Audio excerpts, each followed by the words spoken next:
hadir ke sosialisasi budaya positif hari ini yang akan saya sampaikan. Sebelumnya perkenalkan ya, meskipun kita sudah kenal ya, nama saya Irma Lestari SPDI. Kebetulan saya merupakan calon guru penggerak angkatan 6 yang saat ini melakukan pengimbasan untuk modul 1.4 yaitu budaya positif. Dan mudah-mudahan ilmu yang saya dapatkan ya, hari ini saya bukan untuk mendikte umi-umi, bukan untuk memaksakan umi-umi, tetapi hanya berbagi apa yang telah saya dapatkan di guru penggerak khususnya untuk materi budaya positif. Boleh Umi Nova lanjut? Iya, mungkin budaya positif ini tidak lagi asing di sekolah kita ya umi-umi, di mana sekolah kita telah menerapkan pendidikan karakter. Tetapi ada hal-hal yang menjadi pertimbangan kita, menjadi yang selama ini kita anggap benar, ternyata oh tidak seperti itu.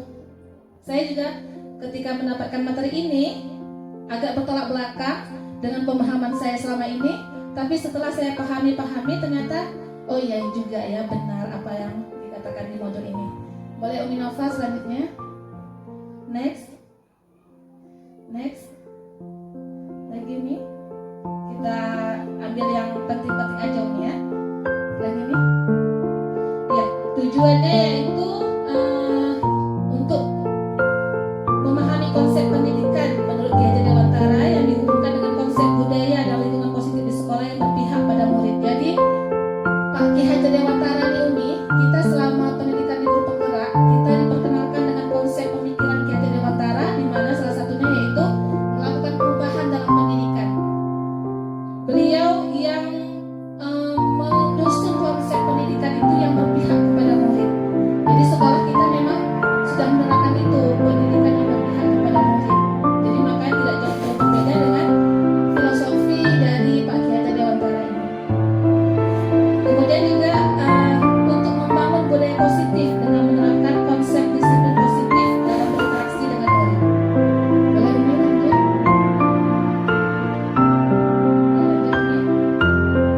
Nah, coba sebelum kita memasuki ke materi, ini ada pertanyaan pemantik untuk kita semua. Mungkin bisa diberikan pendapat ya Umi-umi. Yang pertama, setuju atau tidak setuju hukuman dapat mendisiplinkan anak? Ayo jawab Umi. Setuju nggak? Setuju atau tidak setuju?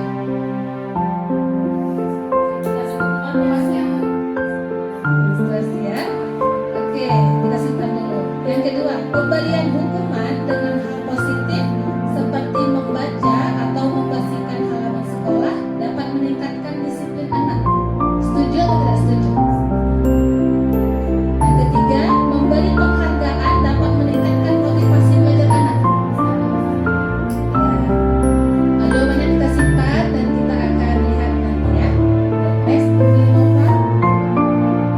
Nah, dalam pembahasan hari ini kita akan mencoba memahami tentang satu, disiplin positif dan nilai-nilai kebajikan universal. Kedua, teori motivasi, hukuman dan penghargaan serta restitusi.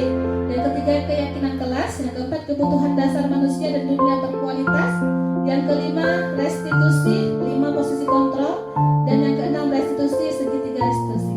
Mungkin nanti ini akan diambil yang poin-poin pentingnya Umi ya. Selanjutnya Umi. Ya, lanjut. Di sini ada perubahan paradigma kegiatan kepalan tangan.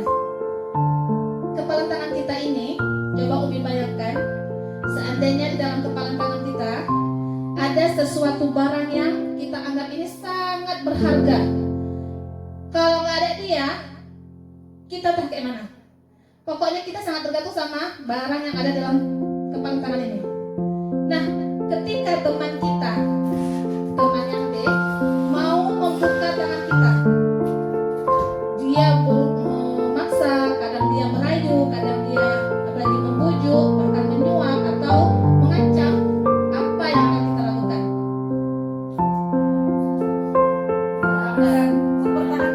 Mempertahankan ya. Iya, kita berusaha mempertahankan. Kenapa Umi? Ya, pasti menjaga barang yang sangat berharga dalam genggaman ini, meskipun tuh disuap, dirayu, dibujuk ya Umi ya, tidak akan kita buka. Karena kita anggap yang dalam ini sangat berharga dan berarti bagi kita. Silakan Mas Umi. Ayo Umi Nova next. Nah, jadi Umi tadi yang kita pegang tadi itu, ya, siapa yang mengontrol? Kita. Nah, jadi diri kita ini Umi, yang mengontrol itu bukanlah orang lain. Kita tidak bisa dikontrol dengan orang lain. Yang mengontrol diri kita adalah kita sendiri. Nah, ilusi-ilusi kontrol yang saat ini berkembang itu dinamakan teori kontrol, perubahan paradigma. Yang pertama ada ilusi guru mengontrol murid. Selama ini kita merasa bahwa guru itu mengontrol murid, padahal murid manusia bukan manusia. Seharusnya murid juga bisa mengontrol diri sendiri.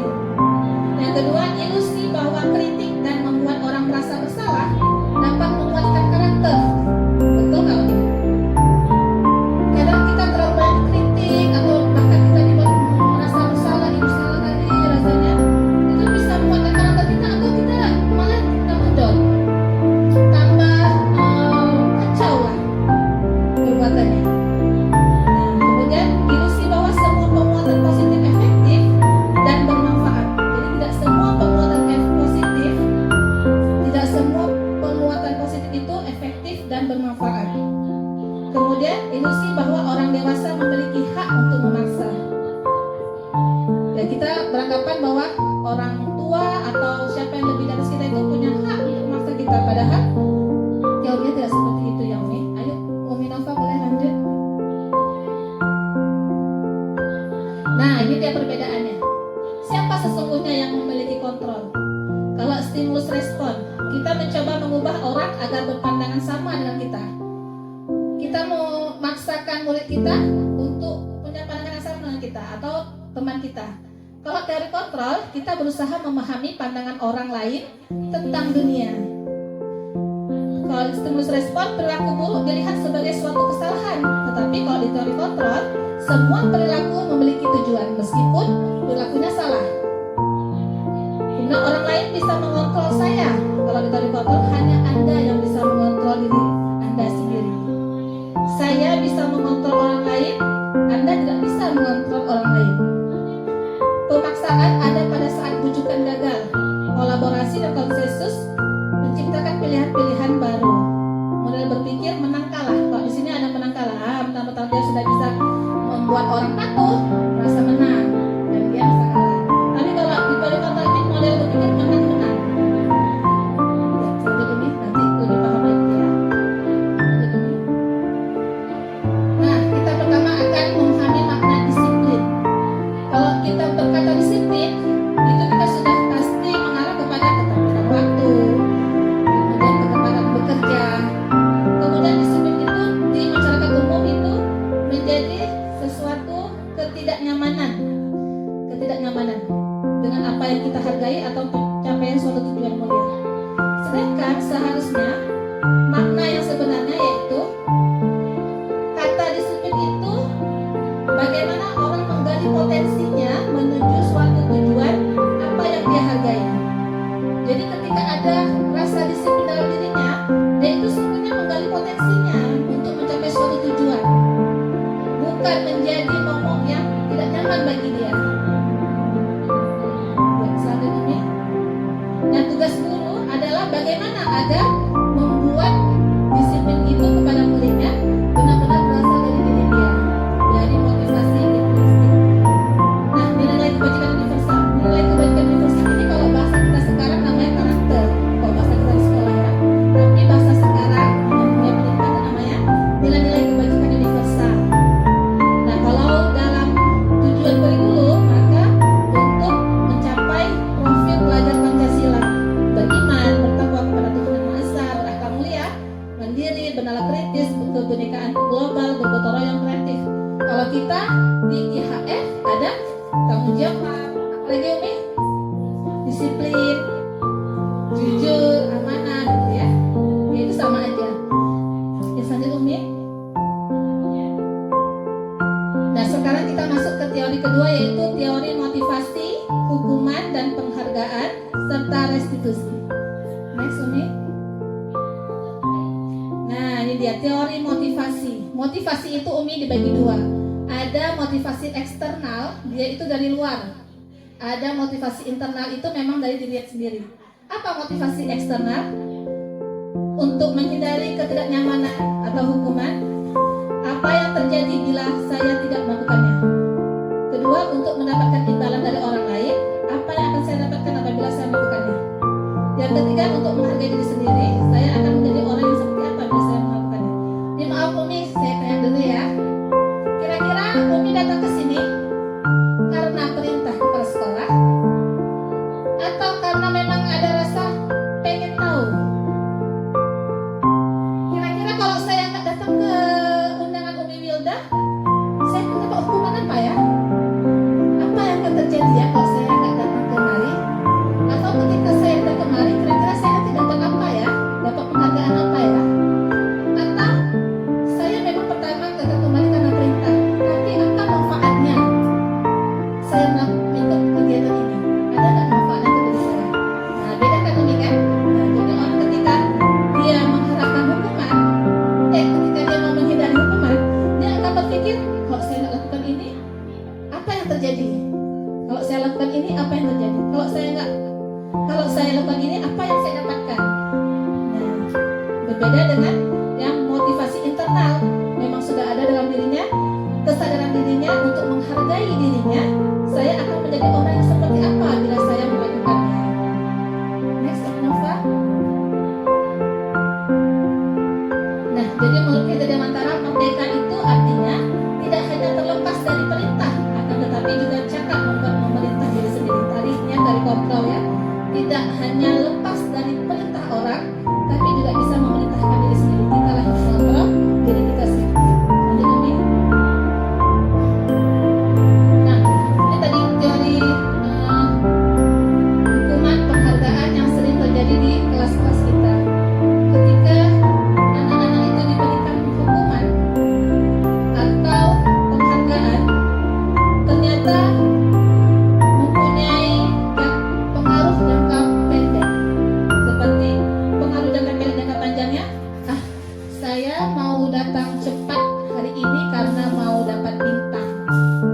Saya mau bertanggung jawab sama sendal saya supaya saya dapat hadiah dari Umi.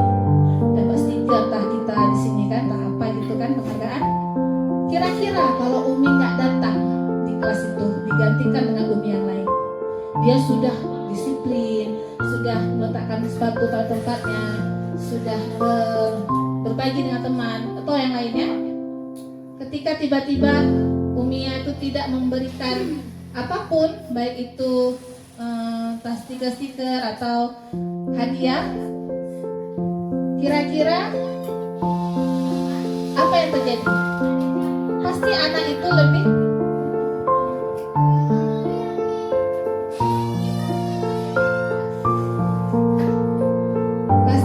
apa?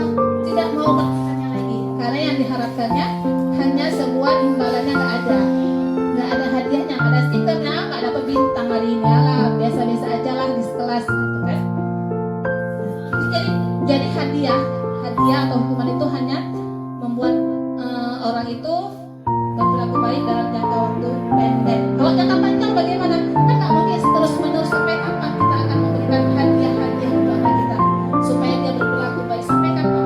Ketika dia sudah lama kan tidak lagi bersama kita, apa yang akan terjadi?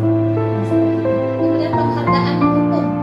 Jadi tadi seperti tadi, ketika tidak dia sudah berusaha nih, saya mau datang cepat, saya mau apa lagi ya, membantu Umi, saya mau apa lagi biasa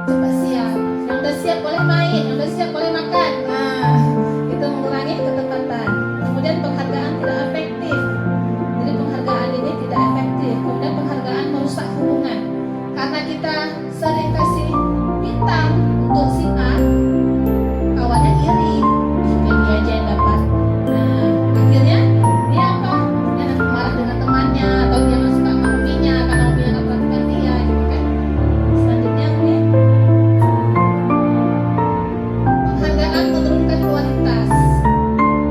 Jadi karena dia buru-buru mau mengharapkan penghargaan, dia nggak memikirkan lagi ini kualitas untuk dia, tapi dia hanya fokus kepada mau dapat penghargaan. Penghargaan mematikan kreativitas dan penghargaan mengurangi motivasi intrinsik. Karena intrinsik ya, karena memang dia nggak lahir dari dalam diri dia, termotivasi karena ada pengaruh tadi, ada penghargaan dan atau hukuman. Lanjut Umi. Jadi bentuk apa Umi yang bisa kita berikan? Namanya bentuk program kebajikan, apresiasi. Apresiasi ini bagaimana? Apresiasi ini beri dukungan secara khusus, beri pengakuan secara pribadi, beri pengakuan kepada semua murid bergantian, dan beri pengakuan secara konsisten serta fokus pada proses. Jadi kalau ini coba Umi boleh next. Nah, contohnya seperti ini apresiasi bisa kita berikan. Kemarin saya perhatikan atau kemarin Umi perhatikan rasa empatimu besar sekali ya pada saat menolong murid di kelas kita. Nah, tapi itu kita bilangnya secara pribadi dengan dia. Dan hari ini dia, besok yang lainnya. Jadi semuanya itu merasakan hal yang sama, tidak ada kecemburuan. Saya menghargai kepedulianmu. Jadi Umi kata empati, peduli, tanggung jawab itu ada masuk nilai kebajikannya. Jadi bukan hanya kita bilang terima kasih ya sudah menolong Umi atau terima kasih ya Nak. Tidak ada nilai kebajikannya di situ. Kalau saya menghargai kepedulianmu pada saat kamu membantu teman-temanmu di tugas kelompok. Terima kasih untuk rasa tanggung jawabmu. Jadi ketika kita kasih kata-kata nilai kebajikan itu masuk ke dalam pemikirannya, mindsetnya. Saya ini orang peduli, ternyata saya ini orang tanggung jawab. Jadi masuk dia. Langsung Umi. Sekarang kita jawab ya Umi ya. Jawab sama-sama ya. Nanti ada jawabannya. Mencatat 100 kali di dalam buku kalimat saya tidak akan terlambat lagi karena terlambat ke sekolah. Hukuman atau konsekuensi? Ingat ya nih. Lari mengelilingi lapangan basket 2 kali karena terlambat hari sekolah. Hukuman atau konsekuensi? Jawab nih. Ya. Murid diminta untuk push up 15 kali karena tidak menggunakan masker ke sekolah. Menggantikan kertas tugas teman yang telah jelek-jelek. Menghentikan tumpahan air di meja tulis karena tersenggol pada saat belajar. Murid disuruh untuk mengenakan sepatu seharian di sekolah karena tidak mengenakan sepatu hitam. Lari mengelilingi lapangan basket 2 kali karena terlambat 10 menit untuk pelajaran PJOK. Jawabannya ya, mencatat itu hukuman. Lari keliling basket nggak ada manfaatnya, hukuman. Push up juga hukuman. Menggantikan kertas ini konsekuensi. Membersihkan tumpahan air konsekuensi. Menggunakan sepatu seharian hukuman. Dan PJOK konsekuensi. Kenapa PJOK ini konsekuensi Umi?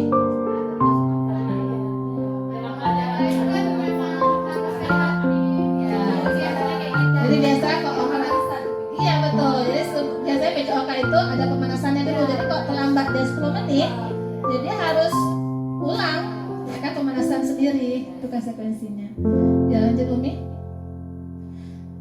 Jadi kalau hukuman dengan konsekuensi, kalau hukuman ini dia suka-suka hati gurunya, dia bisa aja secara spontan.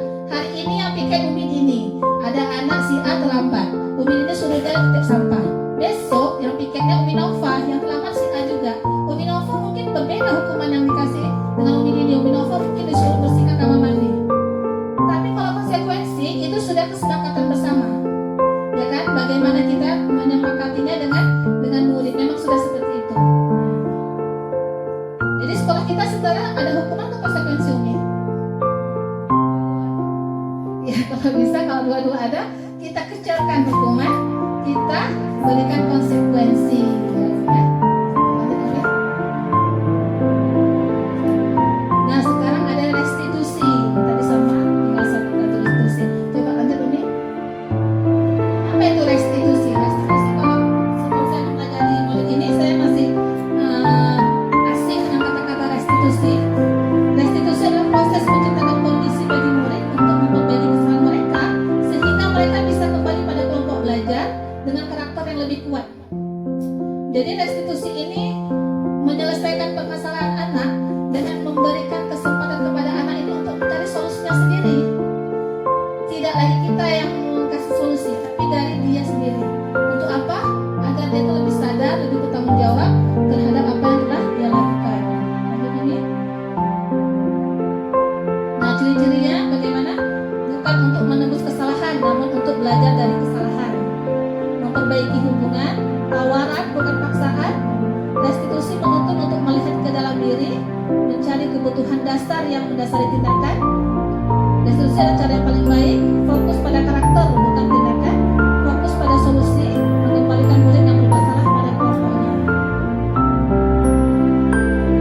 Nah, selanjutnya kita pada keyakinan kelas. Keyakinan kelas ini apa? Ada yang tahu? Kalau kita buat selama ini namanya peraturan kelas, tapi kita lihat apa bedanya keyakinan kelas dengan peraturan kelas. Dia ada namanya keyakinan kelas, ada juga namanya keyakinan sekolah. Mengapa tidak peraturan saja? Mengapa harus keyakinan kelas? Coba lanjut Umi. Nah, di peraturan kelas, di atasnya lagi namanya keyakinan kelas. Dalam keyakinan kelas menciptakan lingkungan positif dan akhirnya menjadi budaya positif. Coba kita bedakan ya Umi ya, mana peraturan, mana keyakinan. Menurut Umi, antara peraturan kelas ini yang sebelah kiri dengan yang kanan, yang mana dikatakan keyakinan kelas? Yang ke kanan, kiri atau kanan?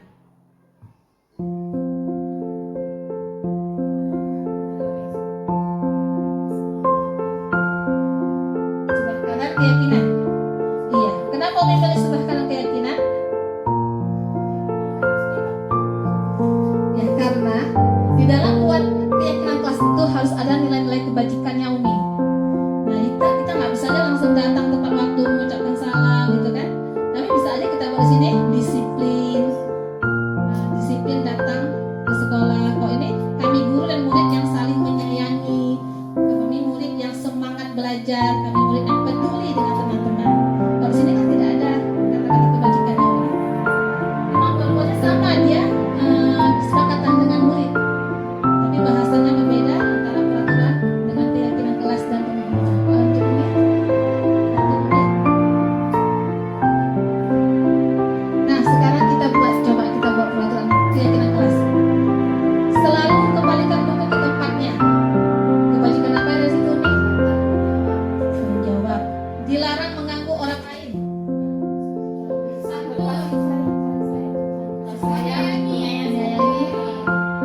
Hadir di sekolah 15 menit sebelum pembelajaran dimulai. Disiplin. Dilarang melakukan kekerasan.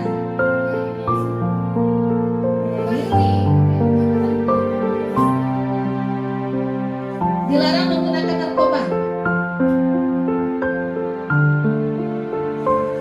Bergantian atau menunggu giliran.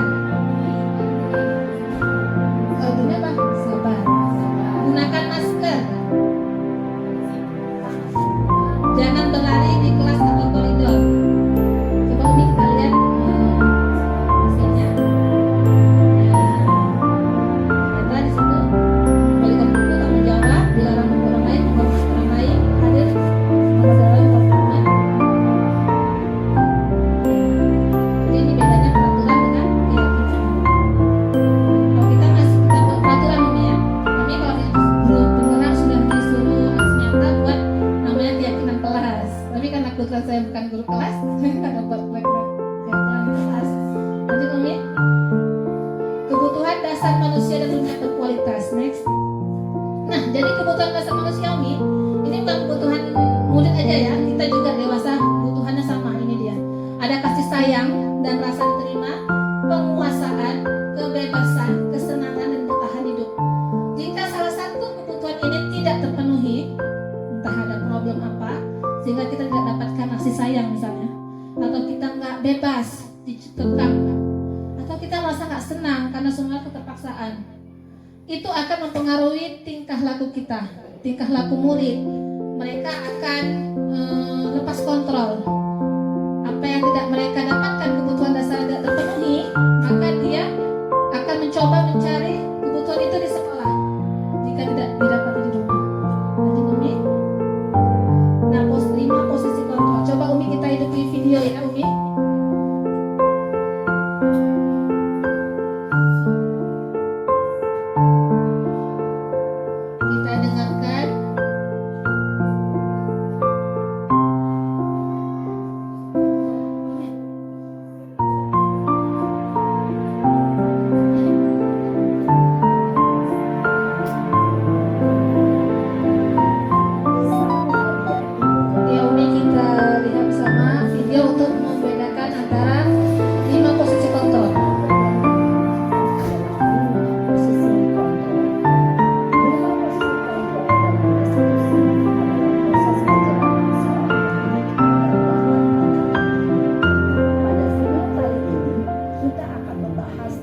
harus ke lapangan basket, Bu. Kenapa? Kamu mau lawan ibu? Berani-beraninya jawab. Sudah terlambat, masih berani jawab pula. Sekarang keliling lapangan basket 5 kali sekalian. Biar kapok. Cepat. Pergi sana ke lapangan basket. Posisi penghukum biasanya berbicara dengan nada tinggi, menghardik, menunjuk-nunjuk, menyakiti, dan menyindir. Hukuman bisa berupa fisik maupun psikis. Ibu dan bapak guru hebat. Dampak yang terjadi pada murid ketika guru berada pada posisi penghukum adalah murid cenderung akan memberontak, bahkan mengambil dana.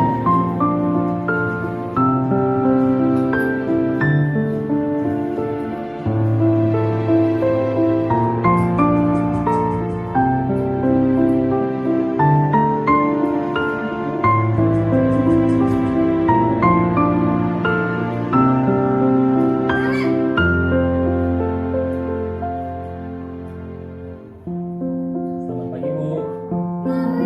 Naren, kamu kenapa terlambat lagi, nak? Ya Tuhan, Naren. Kamu senang ya bikin ibu susah ya? Kamu kalau terlambat lagi, nanti ibu yang terlambat sama sekolah, nak. Disangka ibu tidak bisa membina kamu. Gimana ini? Maaf, Bu. Mesti Naren. Kamu suka ya kalau ibu terlupa kepala sekolah. Terus sekarang ibu harus tulis apa ini di buku absen? Ini kamu sudah sering terlambat loh. Ibu harus apa coba? Maaf sekali. Ya sudah, lain kali jangan bikin susah lagi ya, nak ya. Ibu tidak akan apa-apa lagi kalau kamu begini terus. Bisa jantungan kalau ibu tegur bapak kepala sekolah. Sana cepat ke kelas. Maaf ya, Bu. Maaf sekali. Posisi pembuat rasa bersalah berbicara dengan nada tenang, cenderung lembut, namun kata-kata yang diutarakan membuat murid merasa menjadi orang yang gagal, memandang buruk dirinya sendiri, merasa tidak berharga, dan tidak sanggup membahagiakan orang lain. Ketika guru mengambil posisi pembuat rasa bersalah, murid akan menganggap dirinya yang bersalah dan ia akan menyimpan emosi negatif tersebut di dalam dirinya.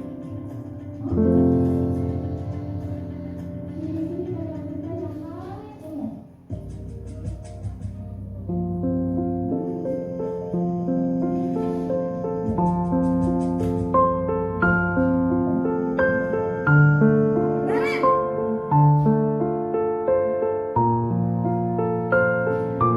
Selamat pagi, Bu.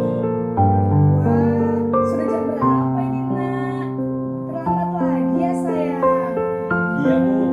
Habis ibu saya lupa bangunkan saya, Bu. Kamu malah menyalahkan ibu kamu. Kamu bukannya anak yang larinya paling kencang. Kok terlambat sih? Iya, Bu.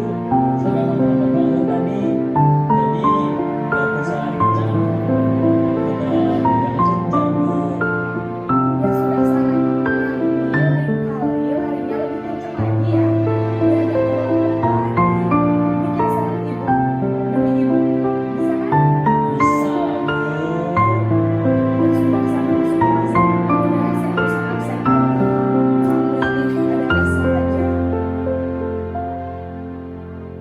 Dalam posisi teman, guru berbicara dengan nada suara ramah, akrab, cenderung bersenda gurau untuk menjaga suasana tempat santai. Murid akan merasa senang, aman, dan akrab dengan guru. Identitas yang tercipta adalah identitas sukses atau berhasil. Namun, perlu diingat, karena ini masih dorongan eksternal, maka ada faktor ketergantungan dari murid kepada orang tertentu. Di sini guru absennya, sehingga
penghitungan atau data untuk mengontrol murid.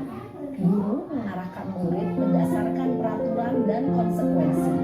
Seorang pemantau menunjukkan bahasa tubuh dan ekspresi wajah yang datar dan cenderung formal.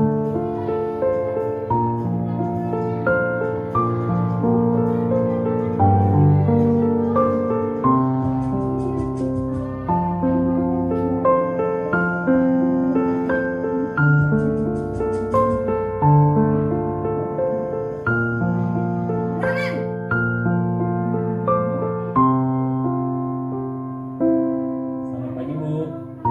Selamat pagi, Naren. Maaf, Bu. Saya terlambat. Iya, sekarang sebelumnya jam 7. Sekarang sudah jam 7 kok. Jadi sekarang bagaimana nih, Naren? Maaf, Bu. Saya lupa setelah saya semalam. Baiklah,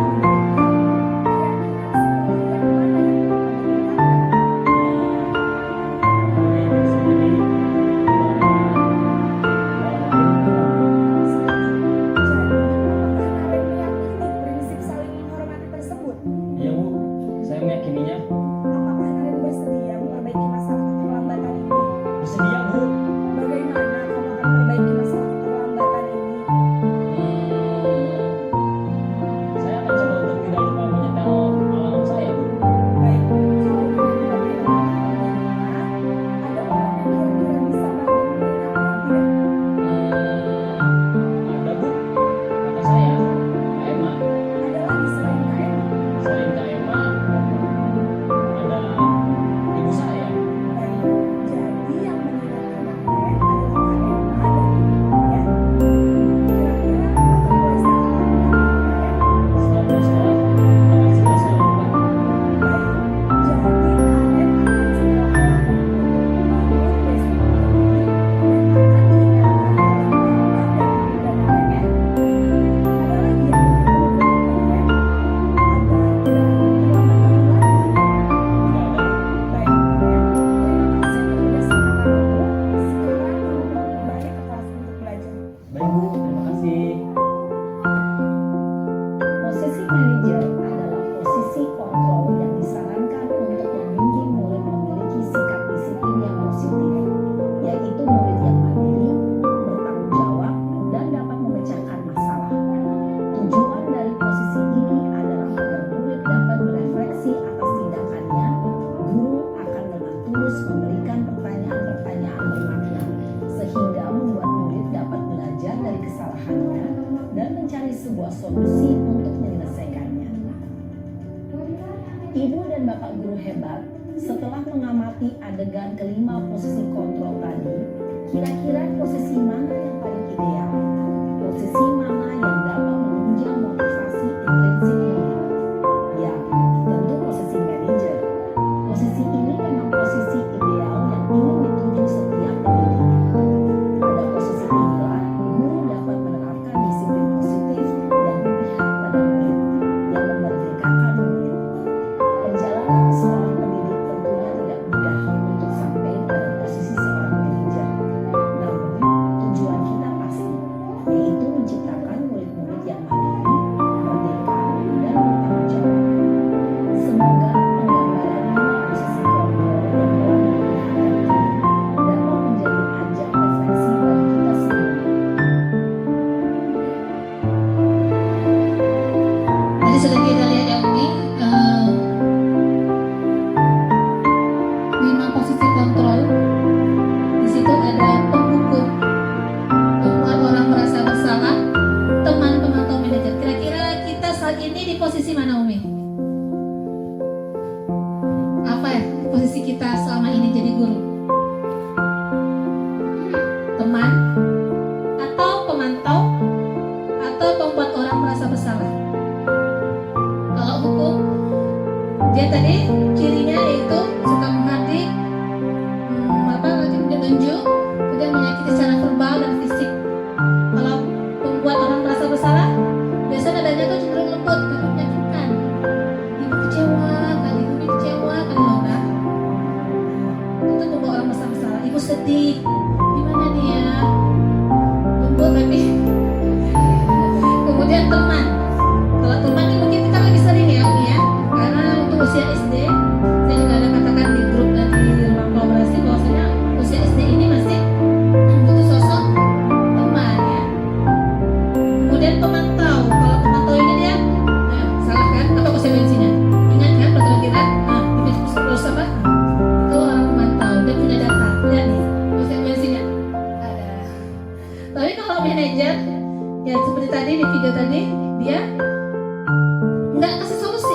itu ada pada anaknya sendiri. Dia mengajarkan bagaimana anak itu merefleksi apa yang sudah dilakukan, kemudian bagaimana solusinya, bertanggung jawab, dan membuat penguatan. Next, Nova, coba tolong. Pernyataan-pernyataan. Saya kecewa sekali dengan kamu. Ya, ini untuk orang yang buat masalah. Kamu tidak pernah benar melakukan ini. Melakukannya penghukum, langsung divonis. Ayolah lakukan demi ibu, bapak, teman. Apakah kamu mau mendapatkan stiker bintang hari ini? Memantau. Oh, ternyata kan memantau. Bagaimana kamu bisa menyelesaikan masalah ini? Ya, ini pertanyaan bagaimana? Kan dia butuh jawaban. Ya, butuh anak ini harus menjawab. Manajer. Kamu selalu yang paling terakhir. Next, Umi.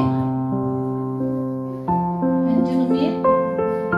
Nah, satu lagi, Umi, ya. Ini yang materi terakhir, segitiga restitusi. Jadi segitiga restitusi ini, Umi, ada namanya validasi. Pertama, menstabilkan identitas, kemudian validasi kebutuhan dan menanyakan keyakinan. Tadi seperti contoh anak tadi terlambat, dia distabilkan identitas dulu. Dia harus dikasih tahu dulu, dia tuh tahu nggak dia tuh salahnya apa. Dia tahu ternyata dia tuh terlambat, dia sudah mengakuinya. Kemudian validasi kebutuhan, kebutuhannya apa dia? Ternyata dia melakukan itu karena dia tadi tidak ada motor alarm. Dia butuh orang untuk mengingatkan dia. Kemudian menanyakan keyakinan. Kita juga harus tanya keyakinan. Keyakinan apa yang telah kita yakini? Dia bilang tadi menghargai diri sendiri dan orang lain. Lanjut, Umi. Jadi dalam menyelesaikan permasalahan anak itu, Umi, pertama kita harus tanya dulu dia tuh tahu nggak dasarnya itu apa. Sudah dia tahu salahnya itu apa, kemudian kita validasi masalahnya. Kemudian kebutuhan apa yang sedang dia buat. Contohnya seperti ini, Umi. Contoh kasus ya, ada seorang anak yang lagi lempar-lemparan kue di kantin. Nggak sengaja lewatlah Umi guru yang terkena lemparan kue itu. Kemudian ada laporan dari guru lainnya, guru piket, bahwasanya si Ahmad ini lempar-lemparan kue tadi sama kawan-kawannya di kantin terkena guru, sehingga dipanggillah si Ahmad dan teman-temannya ini. Kemudian apa tugas? Bagaimana posisi manajer seorang guru kelas tadi? Dia akan menanyakan apa yang telah kamu lakukan. Iya, Umi, tadi di jam pelajaran, di jam istirahat saya lempar-lempar kue sama kawan-kawannya datang semua. Nah, kira-kira anaknya senang nggak melakukan itu? Senang, Umi. Umi tahu kalau anaknya itu senang melakukan lempar-lemparan. Dulu Umi juga seperti anaknya, suka lempar-lemparan, ada lemparan kertas. Tapi anaknya tahu nggak kalau yang anak lakukan itu telah merugikan orang lain. Nah, jadi kita harus mengatakan kalau kita tuh setuju dengan apa yang dia lakukan dulu, karena kita pernah di posisi mereka. Umi juga pernah loh gitu, nak. Bagus itu, betul. Tapi, nak, apa yang kamu lakukan itu telah merugikan orang lain dan tidak menghargai orang lain. Nah, dia sudah sampai ke situ, dia sudah paham, sudah masuk, baru tanya bagaimana ya, apa yang harus kamu lakukan. Kalau dia bilang minta maaf atau solusinya apa, yang lainnya. Kemudian kita juga kasih tahu juga penguatan kita apa. Seharusnya yang kamu lakukan itu membuang makanan itu mubazir, ya kan, Umi? Selanjutnya, Umi. Ya. Ini sepertinya kamu boleh tetap berusaha menjaga sikap itu, tapi tambahan sikap yang lain ya, yang baru. Lanjut, Umi. Ya, lanjut. Ya. Lanjut, Umi. Udah selesai ya? Ya, mungkin ini, Umi, ya. Jadi tadi materi kita untuk budaya positif sudah saya sampaikan semua, mulai dari disiplin, kemudian hukuman, penghargaan, restitusi, 5 posisi kontrol, kebutuhan dasar manusia, keyakinan kelas, dan terakhir segitiga restitusi. Mungkin hanya ini yang Umi ya, yang dapat saya bagikan kepada Umi-Umi hari ini. Semoga bermanfaat untuk kita semua, khususnya untuk saya sendiri. Dan saya mengucapkan terima kasih atas partisipasi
jadi kita sudah membuat keyakinan kelas. Nanti kita akan buatnya di dalam bentuk poster.